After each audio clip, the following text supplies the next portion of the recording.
My wife's baby brother hid secret cameras in my infant daughter's nursery, so I didn't just expose him, I made sure he faced the full consequences. Now, 2 years into his sentence, he's reaching out begging for help because people like him can't handle what happens to predators in prison. My wife Anna and I were enjoying a truly idyllic existence. We owned our suburban home, had a delightful 1-year-old daughter, and for the first time in my life, everything felt wonderfully stable. Having grown up in foster care, security was my paramount concern, so establishing my own family and home meant the absolute world to me. Anna, on the other hand, hailed from one of those large, boisterous families where everyone was perpetually involved in each other's affairs. Her younger brother, Derek, was the undisputed favorite, seemingly incapable of doing wrong in her estimation, despite approaching 30 with a consistent inability to hold down a job or an apartment for more than half a year. So, when Derek tearfully phoned Anna after losing both his employment and his residence, I immediately anticipated the inevitable. She turned those pleading, innocent eyes on me, inquiring if he could stay with us for just a week or two until he regained his footing. I desperately wanted to decline, but Anna was already envisioning his sleeping arrangements and emphasizing the importance of family helping family. Derek arrived 2 days later, his belongings contained in 3 garbage bags. The initial week passed surprisingly smoothly. Derek assisted with chores, engaged with our daughter, and even repaired our creaking bathroom door. Anna would frequently cast triumphant glances my way, as if to say, "I told you so," whenever he offered a helping hand. However, subtle shifts soon began. Derek started leaving his used dishes in the sink overnight. He would dominate the television during my customary post-work relaxation period. Our garage gradually transformed into his personal workshop, dedicated to some enigmatic endeavor that involved power tools at odd hours. The true turning point occurred when I overheard his phone conversation in the kitchen. He was speaking with a friend, casually referring to our residence as his place, while providing directions for pickup. It was then that I began to observe him more closely, mentally cataloging every one of Derek's actions. He duplicated our house key without permission. He invited acquaintances over for meals without consulting us first. One evening, I returned from work to discover 4 complete strangers consuming beer in my kitchen, with Derek acting as the gracious host, as if he were the homeowner. When he introduced me to his visitors, his tone conveyed a distinct sense of me being an outsider in my own dwelling. Anna once again defended him when I attempted to discuss boundaries with her. She claimed I was being overly controlling and that Derek was merely striving for comfort. 2 months into his stay, I finally asserted myself, informing Derek he needed to secure his own accommodations by the month's end. He smiled and nodded, but never offered a direct reply. A few days later, I came home to find him rearranging our living room furniture, convinced it would improve the flow. That night, Anna erupted at me for making Derek feel unwelcome. I realized then that he had been subtly poisoning her mind, portraying me as unreasonable. He was skillfully pitting us against each other while incrementally usurping control of our lives. I consulted a lawyer regarding eviction procedures and discovered that Derek had been receiving mail at our address, legally complicating matters. The lawyer informed me it could take months to remove him through formal channels. The situation escalated when Derek filed a police report, alleging I had pushed him during an argument that never actually occurred. I felt compelled to install security cameras throughout the house and began recording every interaction we had. Derek would smile and appear amiable whenever the cameras were active, but his entire demeanor shifted when he believed he was unobserved. The absolute breaking point arrived during a power outage last month. I discovered Derek in the garage, tampering with our electrical panel by flashlight. When questioned, he asserted he was attempting to restore power, but his narrative simply didn't align. We engaged in our most intense confrontation yet. Derek finally shed his pleasant facade, screaming that I was undeserving of the house or the life I possessed, claiming I had built nothing myself.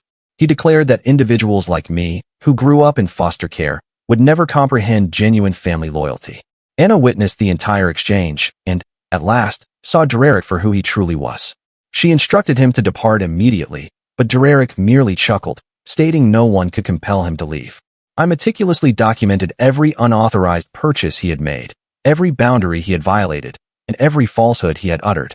I uncovered a legal loophole, as Derek had never paid rent or signed any lease agreement. His removal, assisted by the sheriff, took place on a Tuesday morning. Derek attempted to film the entire event, aiming to portray himself as a victim, but I presented a substantial folder of documentation to the officers. As they escorted him out, Derek turned back to me with a chilling smile and uttered, "You haven't seen the last of me." For 3 weeks, a sense of normalcy returned. Anna and I mended our relationship and established firmer boundaries with her family. Our daughter began sleeping more soundly without Derek's late-night garage projects disturbing her rest. Then, yesterday, an unmarked package arrived with no return address. Inside was an unlabeled USB drive. When I inserted it into my laptop, a wave of dread washed over me. It contained video footage from inside our bedroom, recorded over the preceding months. Derek had been observing us the entire time. The first video was from 3 weeks prior, showing Anna and me preparing for bed. My hands trembled as I navigated through more files. There were dozens, all time-stamped, all from various angles within our bedroom. Some depicted us sleeping. Others captured intimate moments that made my stomach churn. Derek had drilled minuscule holes in our walls and installed miniature cameras while we were at work. I slammed the laptop shut and rushed to our bedroom. Indeed, once I knew where to look, I could discern the tiny pinholes in the corners where the walls met the ceiling. I retrieved a stepladder and began pulling at the drywall. A small camera, no larger than a button, dropped into my hand. The fury that consumed me was unlike anything I had ever experienced. Anna entered as I was tearing apart the second corner. She saw the camera in my hand, and the color drained from her face. I showed her the USB contents on my phone, merely scrolling through the file names so she would grasp the situation without viewing the actual footage. She ran to the bathroom and vomited.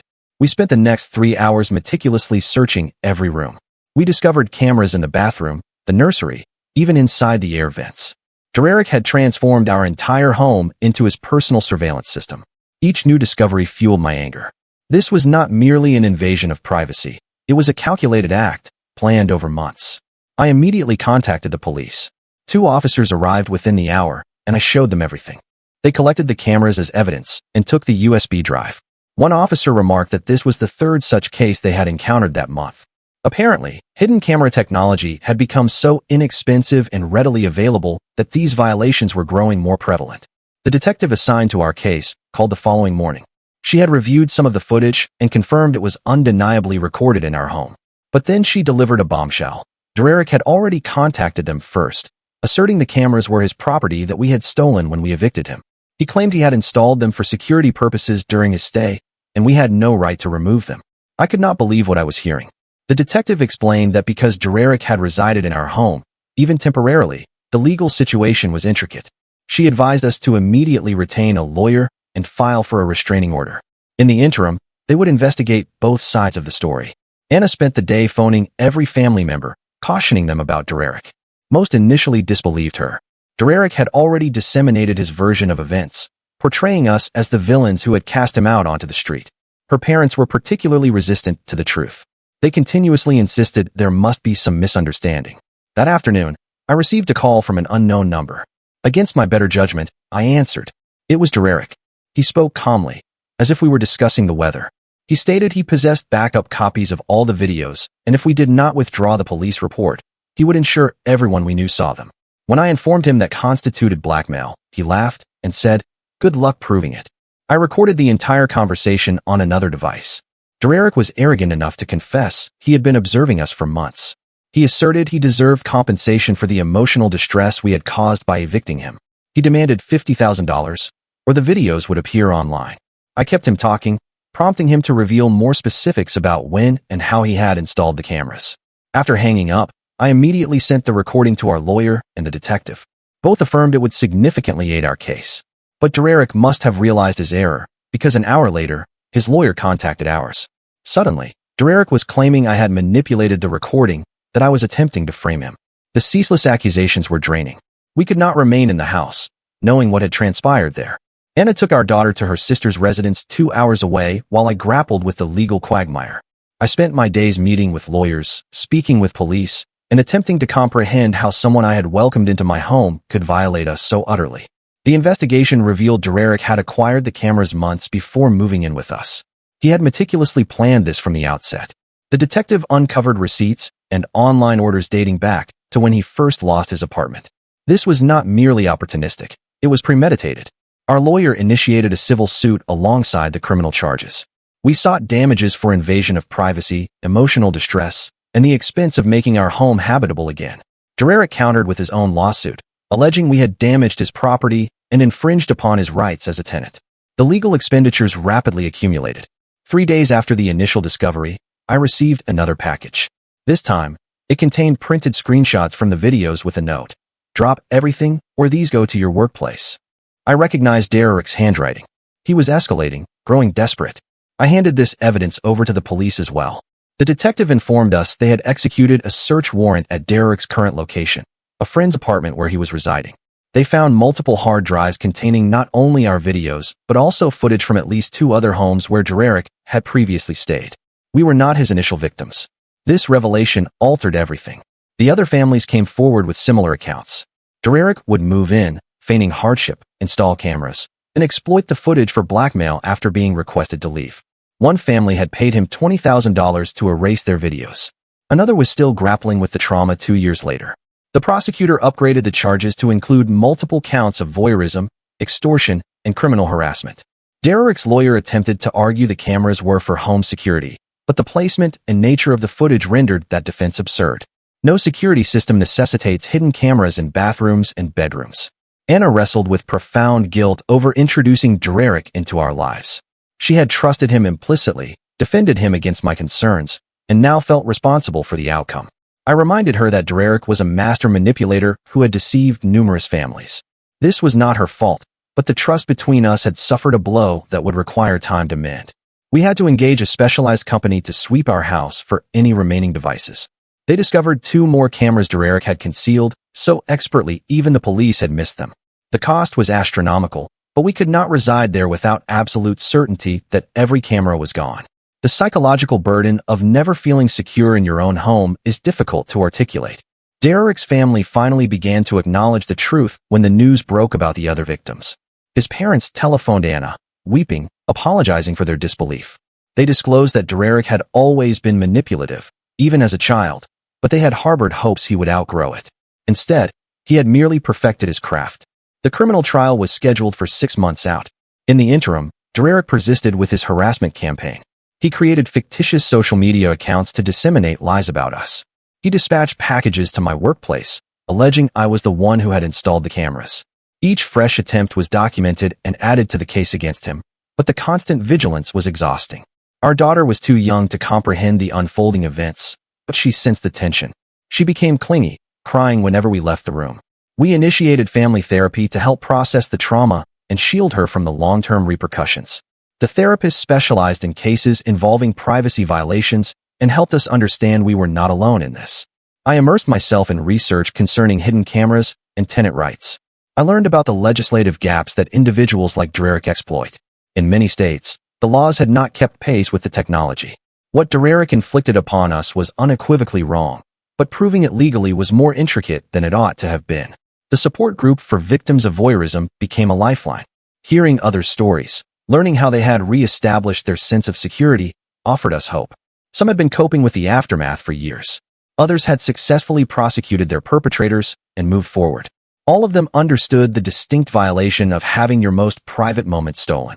Derek's lawyer employed various tactics to reduce the charges. They contended Derek suffered from mental health issues, requiring treatment rather than punishment. They attempted to portray him as a victim of circumstance who had made poor choices. But the consistent pattern of behavior across multiple families unequivocally demonstrated this was calculated criminal activity. We had to relocate. Even after removing all the cameras, we could not shake the sensation of being watched in that house. Every corner, every shadow, made us paranoid. We found a rental across town and commenced a new chapter. The financial impact was substantial between the mortgage on the vacant house and the new rent, but our peace of mind was invaluable. The other victims and I forged a kind of alliance. We exchanged evidence, coordinated with prosecutors, and supported each other through the legal proceedings. One family had maintained meticulous records that helped establish Derek's modus operandi.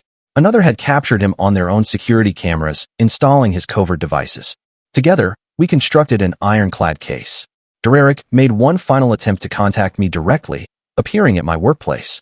Security escorted him out, but not before he shrieked that I had ruined his life. That family was supposed to protect each other. The irony of him speaking about family after what he had done to his own sister was staggering. This violation of the restraining order added another charge to his expanding list. As the trial date drew near, the prosecutor felt confident about securing a conviction. The evidence was overwhelming. Multiple victims, recorded admissions, physical evidence, and a clear pattern of behavior. Derek had finally targeted too many individuals to talk his way out of it. But I knew the trial would merely be the commencement of our healing journey. The experience taught me that home security encompasses more than just locks and alarms. It entails exercising caution about whom you entrust with access to your private space. It means heeding your instincts when something feels amiss. And it means comprehending that familial connections do not guarantee honorable intentions. Anna and I emerged stronger through the ordeal, but it required effort. We had to rebuild trust, not only in each other, but in the world around us. We became proponents for stronger privacy legislation and improved victim support. What Derek inflicted upon us was horrific, but we refused to allow it to dictate our future. Looking back, the warning signs were present from the very beginning. The way Derek referred to our house as his domain, the mysterious garage project, the manipulation and gaslighting. But when someone approaches you claiming to need assistance, especially a family member, it is natural to want to believe the best. Derek capitalized on that. He weaponized our compassion against us. I gazed at my phone screen, rereading Derek's latest text message. He had somehow obtained my new number despite all our precautions. The message contained a link to an unfamiliar website, followed by a countdown timer displaying 72 hours. My hands trembled as I clicked the link, against my better judgment. The page loaded slowly, revealing thumbnails of videos with our address listed beneath them. Derek had created an entire website dedicated to commercializing our private moments. The preview images were blurred, but I could discern enough to confirm their authenticity. A subscription model was already in place, offering various tiers for access. The highest tier promised exclusive, unreleased content for $200 a month. I captured screenshots of everything before the page mysteriously went offline 5 minutes later. Derek was becoming more cunning, utilizing temporary domains that vanished before authorities could trace them. I forwarded the evidence to our lawyer, who called within minutes. She explained that Derek was exploiting international hosting services, rendering it nearly impossible to permanently remove the content once uploaded. Anna found me seated on our rental's front steps, head in my hands. She had just returned from her sister's place with our daughter, hoping we could begin establishing some semblance of normalcy. Instead, I had to inform her about the website. She listened silently, her jaw tightly clenched. When I finished, she retrieved her own phone and began making calls. Her first call was to her cousin Xander, who worked in IT security. Xander had always been the tech prodigy of Anna's family, the one everyone contacted when their computers malfunctioned.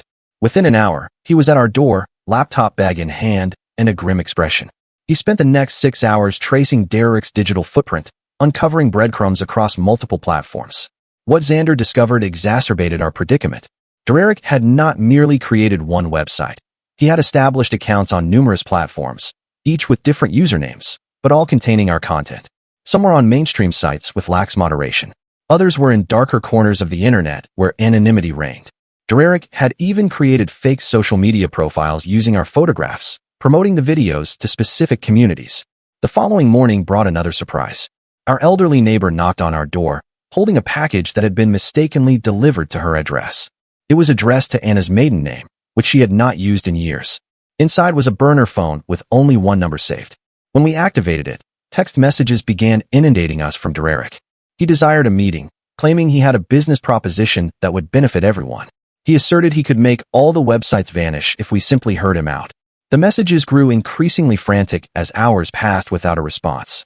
He began mentioning specific details about our daughter's daycare schedule, her preferred playground, the route Anna took to work.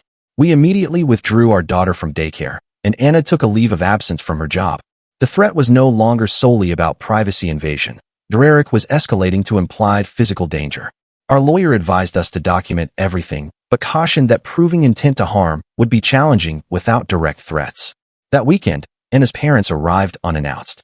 They had driven 4 hours after Derek had called them, weeping about how we had ruined his life. He had convinced them he was severely distressed, that all he desired was closure.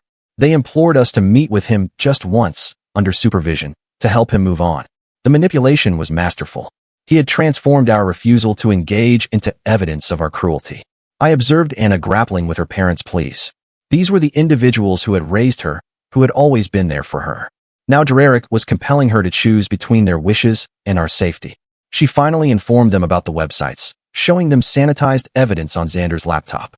Her mother collapsed into tears, while her father's face turned purple with fury. The family gathering that ensued was chaotic. Anna's siblings arrived throughout the day, each having received different versions of events from Derek. He tailored his falsehoods to each person, exploiting their individual weaknesses and biases. Her older sister, Sandy, who had always harbored resentment towards Anna's stable marriage, seemed almost sympathetic to Derek. Her younger brother believed Derek required mental health support, not legal repercussions. By evening, the family was fractured into factions, those who believed Derek was unwell but not malicious, those who thought we were overreacting to a prank gone awry, and the few who comprehended the gravity of what Derek had done. The arguments grew heated, old resentments resurfacing. Derek had managed to detonate a bomb within Anna's family without even being present. Anna's father finally stood up and declared he would speak to Derek himself. No amount of pleading could deter him. He drove off into the night while the rest of us waited anxiously. 3 hours later, he returned, looking shaken. Derek had met him at a public restaurant, playing the perfect victim. But something in Derek's eyes, when he believed he was unobserved, had chilled Anna's father to the bone. The conversation had unveiled more unsettling details. Derek claimed to have investors interested in his content creation business. He spoke about expansion plans, finding more talent, and constructing an empire. When Anna's father expressed horror, Derek had smiled and said it was simply the modern economy. Everyone was selling something. At least he was honest about it. Our lawyer convened an emergency meeting the next day. The situation had escalated beyond a simple invasion of privacy. Derek was potentially constructing a criminal enterprise using our stolen content as its foundation. She recommended we contact federal authorities, as this had crossed state lines with the online distribution. The FBI might take an interest if there was evidence of a larger operation. The federal investigation process was protracted and exasperating. We had to repeatedly relive our trauma, describing to various agents how we discovered the cameras, what the footage contained, how Derek had threatened us. Each retelling felt like another violation.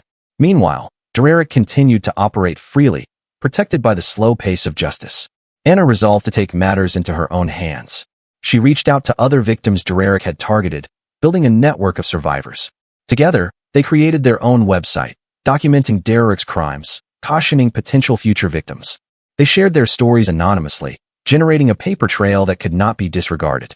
The site quickly gained momentum, with more victims coming forward. One woman, Josephine, had a particularly harrowing account. Derek had resided with her family for 6 months, 2 years prior. She discovered the cameras only after her teenage daughter mentioned feeling observed. The psychological damage to her child had been severe, necessitating years of therapy. Josephine possessed evidence Derek had sold that footage too, though she had never pursued charges out of shame. The network expanded to include 12 families across 3 states. Each narrative followed the same pattern. Derek would infiltrate through sympathy, systematically install cameras, then monetize the footage after being expelled. He had refined his technique over years, learning from each mistake. We were not dealing with an impulsive criminal, but a calculated predator. Derek must have discovered the Survivor website because his tactics shifted. Instead of direct threats, he initiated a campaign of legal harassment. He filed defamation suits against anyone who publicly shared their story. He asserted copyright ownership of the videos, dispatching cease and desist letters. He even attempted to trademark his brand, transforming our violation into intellectual property. Our legal expenses soared as we battled each frivolous lawsuit. Derek was representing himself, rendering the process even more chaotic. He would file motions filled with rambling manifestos about privacy rights and creative freedom. The judges grew frustrated with his antics, but the system required them to address each filing. Derek had weaponized the legal system against us. The strain began to impact our marriage in ways we had not anticipated. Anna dedicated herself to the Survivor network, spending hours counseling new victims and coordinating legal strategies. I became consumed with security, installing increasingly elaborate systems in our rental. We were inhabiting the same house, but occupying different worlds, united only by our shared trauma. Our daughter began exhibiting signs of anxiety. She would awaken screaming about the bad man, even though she had never directly interacted with Derek during his stay. Children absorb more than we realize. We increased her therapy sessions and endeavored to maintain normal routines. But how do you explain to a toddler why she cannot go to her favorite park anymore? The breakthrough originated from an unexpected source. One of Derek's former accomplices contacted us through our lawyer. This individual, who insisted on anonymity, had assisted Derek in establishing the technical infrastructure for his operation. They had believed it was a legitimate security business until discovering the truth. Now they wished to make amends by providing evidence. The information they shared was astonishing. Derek possessed footage from over 50 homes, most of which he had never inhabited. He had posed as a maintenance worker, cable installer, even a real estate agent to gain access. The camera installation had become an addiction for him, a means to exert power over others. The financial gain was secondary to the thrill of invasion. This whistleblower provided server locations, password lists, and financial records detailing Derek's earnings. He had amassed over $200,000 selling stolen footage. The money trail led to offshore accounts and cryptocurrency wallets. Derek had constructed a sophisticated operation while maintaining his facade as a struggling, sympathetic figure. Armed with this evidence, federal authorities finally took decisive action. They raided Derek's current location, seizing computers, hard drives, and boxes of tiny cameras. The scope of evidence was overwhelming.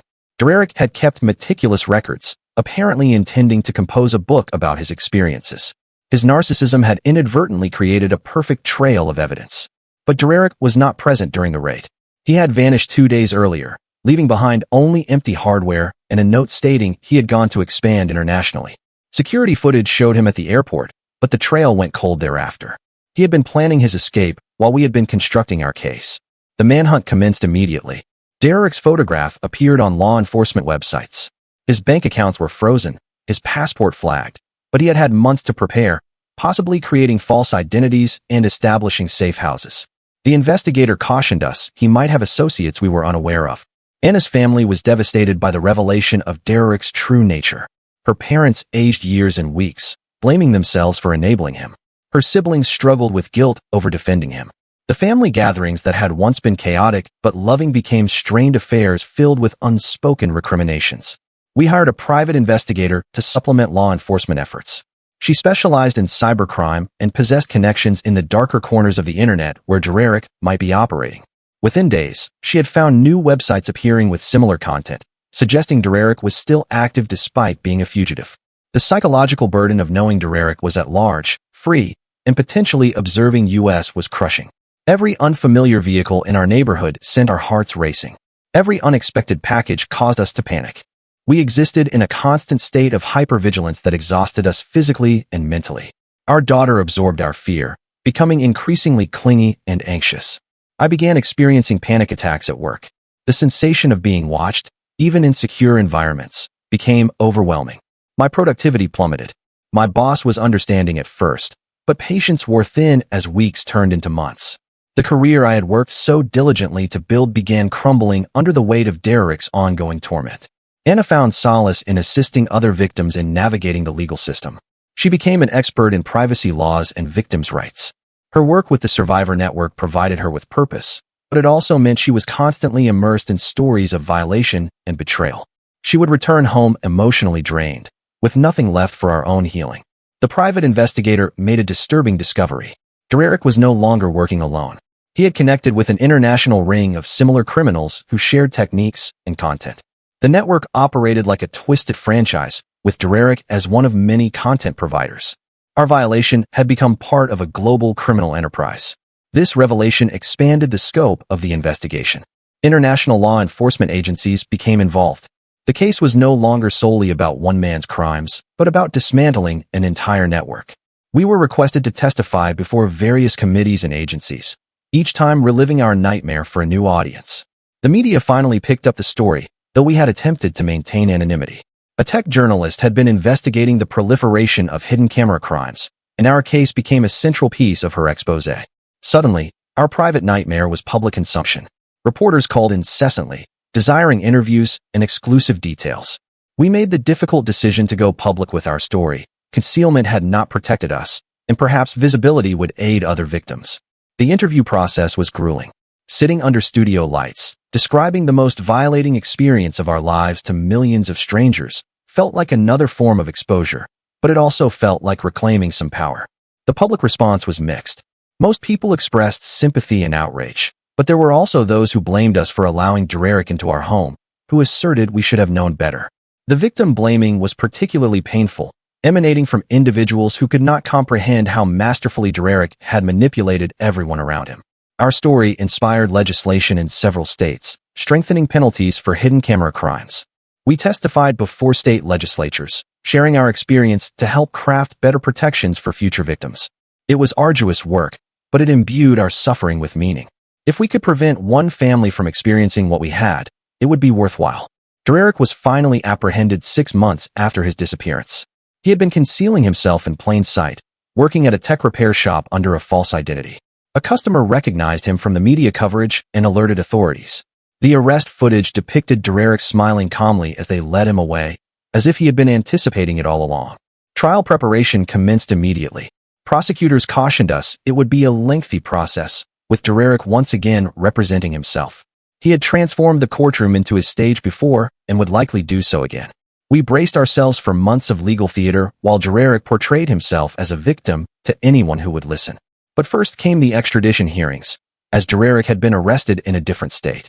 He fought the process at every turn, filing motion after motion. Each delay meant more time in limbo for us and the other victims. The legal system that should have protected us seemed designed to grant endless opportunities to our tormentor. During this period, we discovered Derek had been posting manifesto-style videos online from prison. He had somehow smuggled in a phone and was cultivating a following among certain internet communities who viewed him as a free speech martyr. The videos were removed as quickly as they appeared, but the damage was done. Derek was constructing a narrative where he was the hero of his own story. The trial date arrived sooner than anticipated. Derek's extradition had been expedited after he had assaulted another inmate who had recognized him from the news. The assault added new charges, but also meant he would be transported sooner. We drove to the courthouse at dawn, passing through multiple security checkpoints that Derek's case had necessitated. The courtroom was filled with victims from various states. I recognized faces from our online support network, individuals who had traveled hundreds of miles to witness Derek face justice. Josephine sat in the front row, her daughter beside her. The teenager appeared stronger than her mother had described, though her hands trembled slightly. Derek entered, clad in an orange jumpsuit and shackles, but his demeanor remained eerily confident. He had grown a beard during his time away, and his hair was longer, but those calculating eyes remained unchanged. He slowly scanned the gallery, making eye contact with each victim. When his gaze met mine, he smiled. The prosecutor opened with a devastating summation of Derek's crimes. She detailed the pattern of manipulation, the systematic violations, the financial exploitation. She presented evidence from 17 different homes, illustrating Derek's evolution from opportunistic criminal to organized predator. The jury appeared increasingly disturbed as she outlined the scope of his actions. Derek, representing himself, rose for his opening statement. He spoke for 40 minutes about privacy rights, creative expression, and the misunderstanding that had led to these charges. He claimed every camera had been installed with permission, that the footage was art, that we were persecuting him for being different. His performance was polished, rehearsed. The first witness was the FBI's digital forensics expert. She guided the jury through the technical evidence, demonstrating how Derek had concealed cameras in everyday objects. She explained the sophisticated network he had constructed for distributing content, the encryption methods he had employed, the money trail leading to offshore accounts. Derek objected constantly, but the judge overruled him each time. When my turn came to testify, I focused on facts rather than emotions. I described discovering the cameras, finding the USB drive, the escalating threats.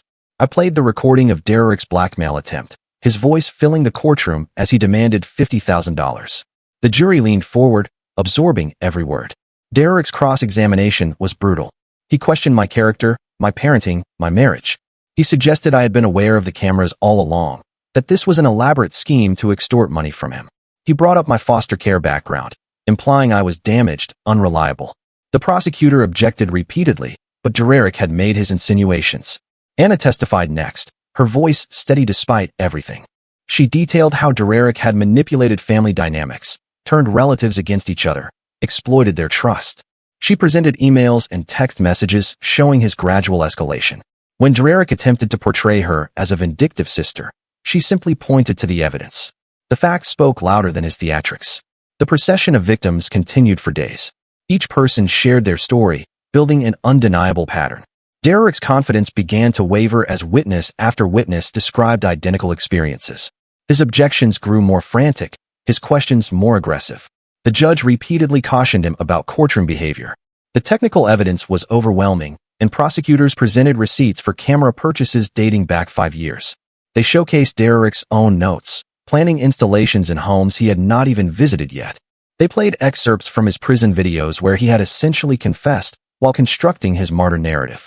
His narcissism had created the perfect prosecution case. Derek's defense was a rambling mess. He called no witnesses, relying instead on his own testimony. He spent hours on the stand, weaving conspiracy theories about government surveillance, corporate espionage, and artistic persecution. He claimed we were all actors paid to destroy him. Even his court-appointed advisory council appeared embarrassed.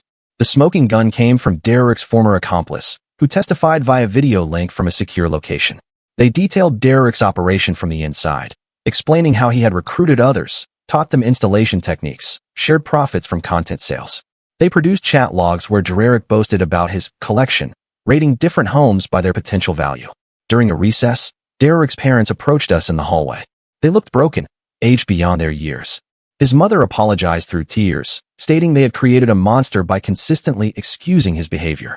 His father handed Anna an envelope containing a check, their life savings, to assist with our legal expenses. We could not accept it, but the gesture meant everything. The prosecution's closing argument was methodical and damning. They meticulously reviewed each charge, connecting it to specific evidence. They demonstrated to the jury the pattern of escalation, from single home violations to an organized criminal enterprise. They emphasized the psychological damage inflicted upon victims, particularly Josephine's daughter. They requested maximum sentences on all counts. Derek's closing was a 3-hour spectacle. He quoted philosophy, referenced obscure legal precedents, and compared himself to persecuted artists throughout history. He claimed the true crime was society's prudishness, our inability to appreciate his vision. He concluded by staring directly at the victims section, saying, "You'll thank him someday for opening your eyes." The jury deliberated for less than 4 hours. As they filed back in, Derek's mask finally slipped. His hands trembled as the foreman stood. Guilty on all counts, 47 charges, including voyeurism, extortion, criminal harassment, interstate commerce of illegal content, and running a criminal enterprise. The maximum sentence would be 60 years. Derek screamed as they read the verdicts. He lunged toward our section before bailiffs restrained him. He shouted that we had destroyed an artist, that history would vindicate him. As they dragged him out, he locked eyes with Anna one last time. The hatred there was pure, undiluted, but also, finally, defeat. The sentencing hearing occurred 6 weeks later. Victims delivered impact statements, describing the ongoing trauma, the therapy bills, the shattered sense of security. Josephine's daughter spoke about years of feeling observed, of showering in the dark, of trusting no one. Her words carried more weight than any legal argument could. The judge sentenced Derek to 45 years without parole. He characterized Derek as a predator who had weaponized technology and trust against innocent families. He ordered full restitution to all victims, though he knew Derek's assets would barely cover legal fees. He also issued a lifetime ban on Derek possessing any recording equipment upon eventual release. Derek immediately filed appeals, of course. He claimed ineffective counsel despite representing himself, judicial bias, prosecutorial misconduct. Every filing was denied. He began writing letters to media outlets, attempting to maintain his narrative of persecution. Most disregarded him, though a few fringe websites picked up his story. We returned to our rental, exhausted but relieved. The criminal trial was concluded, though civil suits would persist for years. That night, for the first time in months, we slept without repeatedly checking window locks. Our daughter crawled into bed with us around midnight, and we allowed her to stay. The three of us needed the closeness. The subsequent months involved practical matters. We finally sold the compromised house at a significant loss. The new owners were fully informed of what had transpired there. They were a young couple who appreciated the discount and had planned extensive renovations anyway. Witnessing their excited plans for their future helped to exorcise some demons. Anna's family slowly healed. Her siblings who had defended Derek struggled most with guilt. Sandy wrote a lengthy letter apologizing for her initial skepticism. The younger brother commenced therapy to understand how he had been manipulated. Family gatherings resumed, smaller and quieter than before, but genuine. Derek's empty chair was never mentioned. The Survivor Network evolved into a formal nonprofit. Anna became a board member, assisting in establishing resources for voyeurism victims nationwide. They created educational materials, lobbied for stronger laws, and provided support groups. What began as a trauma response transformed into meaningful advocacy work. Some victims found purpose in preventing future violations. I gradually returned to work, negotiating a hybrid schedule that allowed me to ease back in. My boss had held my position despite my extended absence. Colleagues were supportive but cautious, unsure of what to say. I initially focused on routine tasks, rebuilding my concentration and confidence. The familiar rhythms of work provided unexpected comfort. Our daughter started at a new preschool with enhanced security measures. We had interviewed dozens of places, seeking the right balance of safety and normalcy. She initially resisted, clinging to us at drop-off, but children are resilient. Within weeks, she was running to greet friends, her anxiety fading with each normal day. The financial recovery took longer. Between legal bills, moving costs, security systems, and therapy for all three of us, our savings were decimated. We established a strict budget, eliminating everything non-essential. Anna took on freelance work she could do from home. I undertook extra projects at work. Slowly, painfully, we rebuilt. Derek continued filing lawsuits from prison, each more frivolous than the last. He sued the camera manufacturers for enabling his crimes. He sued the FBI for destroying his art. He sued us for emotional distress. Judges began dismissing his filings without hearings. His own legal harassment campaign transformed him into a judicial pariah. 1 year after the trial, we received notice that Derek had been transferred to a maximum security facility after attempting to blackmail a guard. He had somehow obtained compromising photographs and tried his old tricks. The additional charges added 10 years to his sentence. Even in prison, he could not cease his predatory behavior. The civil settlements trickled in slowly. Derek's hidden assets were gradually discovered and liquidated. Cryptocurrency wallets were traced and seized. International accounts were frozen. The total barely covered a fraction of the damages, but the symbolic victory mattered. Every dollar recovered was proof that crime had not paid. We relocated again, this time to a house we selected with great care. It was smaller than our original home, but situated in a neighborhood with an active community watch. We installed security systems, but resisted the urge to go overboard. We desired our daughter to feel safe, not imprisoned. Finding that balance remained an ongoing challenge. Anna published an article about our experience in a major magazine. She wrote beautifully about violation, recovery, and the importance of believing victims. The piece went viral, generating thousands of responses from individuals with similar experiences. She was invited to speak at conferences, becoming an unexpected expert on privacy crimes. I began volunteering with a local organization that educated seniors on digital safety. Many were terrified of technology after hearing stories like ours. I helped them comprehend risks without paranoia, showing them how to protect themselves while still enjoying modern conveniences. Teaching others helped me process my own fears. The nightmares gradually subsided. First Anna's, then mine. Our daughters took the longest to vanish. We maintained family therapy monthly, even when things seemed better. The therapist reminded us that trauma recovery was not linear. Some weeks were more difficult than others. Anniversary dates triggered unexpected reactions. Derek's parents passed away within months of each other. The stress had broken their health. Anna attended both funerals, representing our complicated grief. Derek was not permitted to attend, though he petitioned the court extensively. Their estate went to charity, explicitly excluding Derek. Even in death, they attempted to make amends. We learned to coexist with heightened awareness without allowing it to control us.